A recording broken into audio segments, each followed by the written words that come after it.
At number 20 is The Crew Motorfest. It's been a while since we got a Crew game. 2018 was the last one, and Motorfest really takes a franchise in a great new direction, where The Crew 2 gave us a very scaled-down map of the contiguous United States. The Crew Motorfest gives us a much more dense recreation of Oahu. In terms of structure, it's clearly inspired by Forza Horizon, and also keeping in mind that several developers from Ubisoft Ivory Tower, the Crew developers, also worked on the Test Drive Unlimited games, and Test Drive Unlimited 2 took place on Oahu. Now this is obviously a much more advanced, pretty version of that, but it's a great revisit to the place, and I'm sure the developers put a lot of thought into the fact that there would be some expectations attached to that. I think they nailed it. The Crew Motorfest is a great game. At number 19 is Cocoon from the developer of Limbo. And inside, this is a puzzle adventure where you can leap between worlds with this very strange mechanic where you carry worlds on your back with an orb. I know that probably sounds like total nonsense. It's not, it's actually pretty intuitive. And the point is jumping between all these worlds, rearranging them, and progressing via the various changes you're able to make. It's a great game. It's also something that I would never have expected from the developer of Limbo and Inside, but it also retains some of those stylistic ideas, and I think really comes together well. At number 18 is Sea of Stars, a spiritual successor to Chrono Trigger. And wow, a game that really nails it in terms of that. Every single aspect of Sea of Stars really calls to mind Chrono Trigger, and really all of those Super Nintendo JRPGs, like Final Fantasy VI, etc. Obviously most tied to Chrono Trigger. I'm not going to say the story is as good as Chrono Trigger, nor are the characters, but they certainly weave together an interesting tale that maybe doesn't go out of its way to make itself as relatable as Chrono Trigger can be, but that's okay. I mean, you're comparing a game to Chrono Trigger, which many people consider to be the best game of all time, certainly the best JRPG. It's still a very worthy spiritual successor, and a very enjoyable game, with an incredibly well-mapped-out battle system that doesn't just copy, it also adds and creates something worthwhile. And number 17 is the Dead Space remake, which takes a different path than Resident Evil 4 and System Shock by keeping it basically the same, but adding little things for coherence, and also makes the ship one continuous experience. Beyond that, it's basically identical. Visually, big upgrade. Even some of the gameplay systems get a big upgrade in terms of how they work, but ultimately it feels like playing Dead Space 1, with some Dead Space 2 gameplay stuff thrown in, alongside some little additions in the story, and the fact that Isaac talks in it. That sort of unifies it with Dead Space 2, in my opinion, in a very good way. It's great, play it. And number 16 is Mortal Kombat 1. Mortal Kombat is a series that seems to revel in confusing you in terms of its story, and time and setting, and it doesn't matter at all. It likes to do that, but it probably likes to do that because it knows the reason you keep coming back is because it's a stellar fighter with a bunch of insane crap in it. I'm not even gonna try to outline what's going on in the story. I'm not even sure if I get it, and I don't care. I play every one of these games because they keep refining it and making it better and better, and I love Mortal Kombat. And number 15 is Street Fighter 6, which I absolutely learned from the mistakes of Street Fighter 5 and launched ready to go. Street Fighter 5, if you remember, launched with a great fighting engine, great graphics, but almost no content and a lot of modes missing. Street Fighter 6 remedies all of that.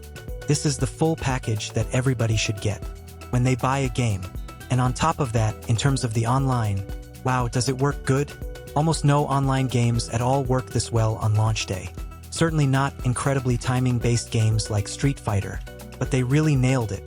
On top of that, they gave you a character creator. That's insane. And if you like Street Fighter or fighting games at all, Street Fighter 6 is a must. And number 14 is Dead Island 2, a game that, I'll be honest with you, I had no idea it would ever come out. It's one of those games that changed hands so many times. You just kind of like, can it even be good? And it turns out to be not just good, but great. Dead Island 2 is incredible. Dan Buster made not only a worthy sequel, but expanded on the ideas of the original in such a way that although there are other zombie games out there that do similar things, feels like a cohesive real sequel to a game that a lot of people like. I remember talking about this game in like 2015, 2016, and I would have never guessed that in 2023, a solid, perhaps better sequel would come out that, again, it didn't light the world on fire or anything, but I thought really solid game. And number 13 is Dave the Diver, a game that combines a lot of genres into one weird thing, to be frank. So you do two things primarily. Firstly, you're a diver, duh, but you also manage a sushi restaurant. And you probably understand the motivation for diving now. But now that just sounds like a collection loop. And that ain't it either. Because there's boss fights, weapons crafting, there's some Souls-like elements. I mean, it's just a freaking crazy game. How it manages to be this lunatic mishmash of tons of ideas to the point where it's almost hard to describe. And being fairly complicated, it's also just nice to play. It's also got a really good sense of humor. It's one of those things where there is so much more going on than what your initial look is going to tell you about it. And number 12 is Pizza Tower. Hey, would you like Wario combined with Sonic? There you go, that's Pizza Tower. Pizza Tower is crazy. This game feels like everything that the 90s wanted to be, without the self-consciousness of the 1990s. It's just willing to go everywhere and anywhere. It's manic, it's crazy, it's very well designed, and yes, it is every bit as fun as the footage implies. And number 11 is Diablo 4. Yes, Diablo 4. Yes, this game got a ton of hate when it came out, for obvious reasons, but that doesn't mean the game itself isn't fantastic. It actually is.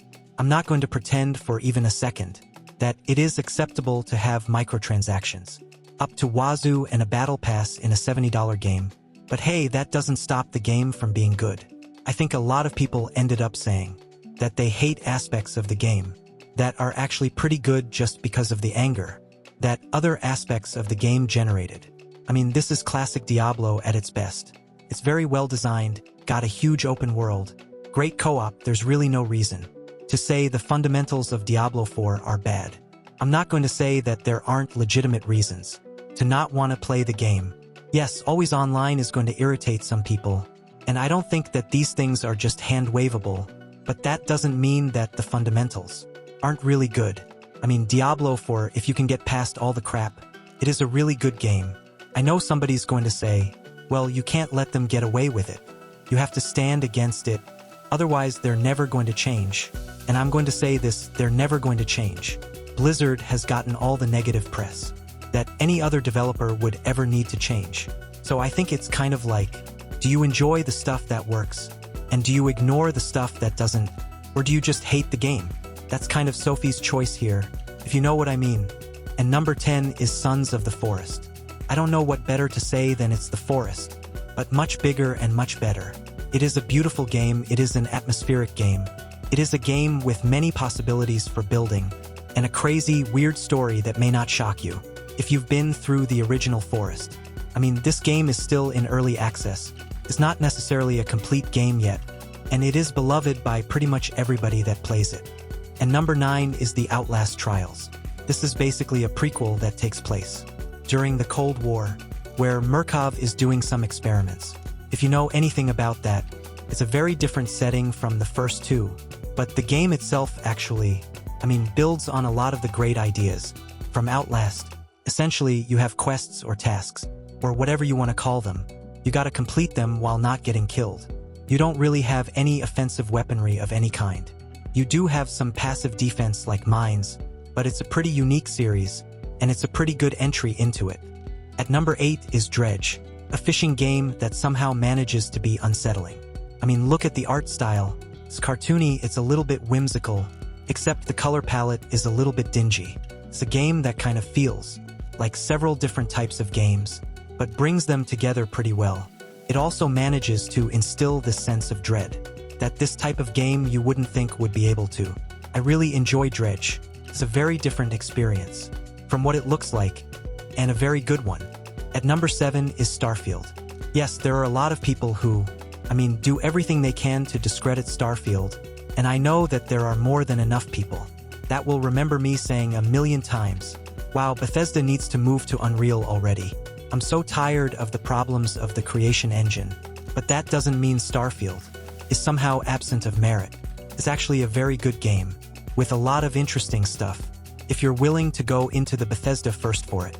I saw an article on Forbes talking about Starfield, wanting to attempt a Cyberpunk 2077 reputation repair, and I don't really understand why it has to. I think it's got an extreme hate, in areas where maybe it should get mild hate. That isn't to say that Bethesda doesn't need to change and do better, but I mean, it's a Bethesda game. Do I have problems with it? Due to the nature of it being a Bethesda game? Absolutely. And I think that a Bethesda game needs to be something more, going forward from Starfield, but I don't really consider Starfield an unmitigated disaster.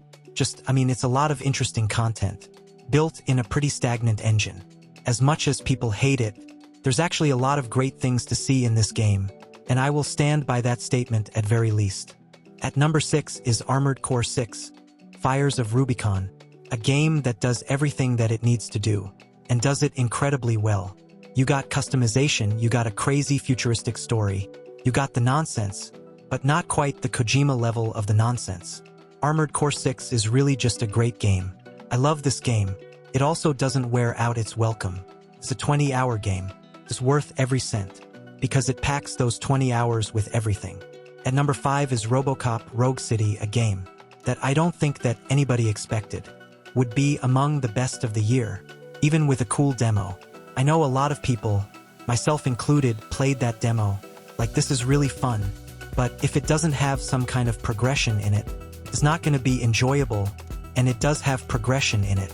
It kind of defied expectation in certain ways, being a fresh experience the whole way through. I love RoboCop Rogue City. It is invincible tank man action. I mean, you're not actually invincible. You can't die, but it's definitely a power simulator, and man, is it ever fun. It's also the follow-up to RoboCop. That probably should have happened and never did.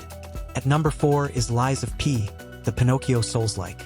Yep, when you hear those words in 2022, you're kinda like, what? What the hell are we talking about here? But it is fantastic, and lying actually figures into the narrative. It's so weird that you could make a Pinocchio Souls-like that uses the source material in a way that complements the Souls-like elements, and it's just an all-around fantastic game. That's what this is, though. At number 3 is Alan Wake 2. This is, in my opinion, the best game of the year. Yes, I am going to mention 2 that are perhaps bigger, and have merit for others to say, maybe are the best games of the year. For me, it's number 3, though, Alan Wake 2. This is absolutely the height of what Remedy has decided a game should be. Control, fantastic. Introduces so many of the things that they take to extremes here, but they also take all of the stuff that they did on Alan Wake so well. Like, it's a game that crystallizes the experience and style of Remedy into an incredible experience that bursts out of every boundary you attempt to put it in. Scary, but it's a really good story that's complex and interesting and takes characterization to a new level. A lot of people say Saga Anderson is a Mary Sue. Well, she's the most interesting Mary Sue I have ever played in a game, if so. And also, in my opinion, has interesting implications in terms of Alan Wake's writing. If she is indeed a Mary Sue, it's a game where a statement like that actually makes sense to talk about. I don't know, I love Alan Wake 2. What a game. And number 2 is Hogwarts Legacy, an open-world game in a franchise. Again, I don't care for it, but does it very well. It's a very competent, very enjoyable open-world Hogwarts. I don't love the wizarding world.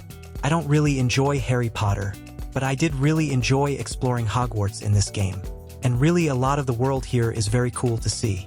Just like Avatar Frontiers of Pandora, I actually think it is a game that, whether or not you are a fan of the IP, is a worthy game to play, because it's not going to set the world on fire or anything with its content, but it just is a really competent open-world game. And if you like open-world games, the ones that really do it well, even if they don't necessarily do anything new, are still a little few and far between. Like, there's a lot of open-world games. Just throw a bunch of shit at the wall to see what sticks. And Hogwarts Legacy is not one of those. It's a well-curated, well-paced, interesting story that makes good use of the open world. And finally, at number 1, it's Baldur's Gate 3. I don't know how you talk about Baldur's Gate 3 in an abbreviated manner.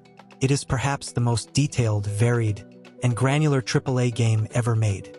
And it is a AAA game. There is some debate as to whether or not it is. It is. It's huge. It's insane. There's so much scale. It cost over $100 million to make. It's really a worthy follow-up to the original BioWare RPGs. But Larian also makes it their own by making it turn-based, and I think it really works. I actually think it might be my favorite of the 3 Baldur's Gate games. I also have a couple of bonus games for you. Firstly, with Assassin's Creed Mirage. Depending on your expectations for this one, I think is really what is key in going in. I had expectations that this was going to be a triumphant return to the old-school Assassin's Creed formula, and in a lot of ways it is, but in a lot of ways it isn't. It does retain a lot from Valhalla, in terms of baked-in aspects of it, but it also feels a lot more like the original Assassin's Creed games, giving you a lot of, frankly, welcome changes that do remind you that it is an Assassin's Creed game, an old-school Assassin's Creed game. Very good if you're not rigidly expecting one thing from it.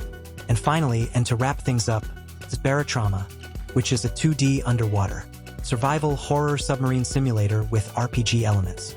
Yeah, they threw a lot at the wall there, but it actually comes together pretty well.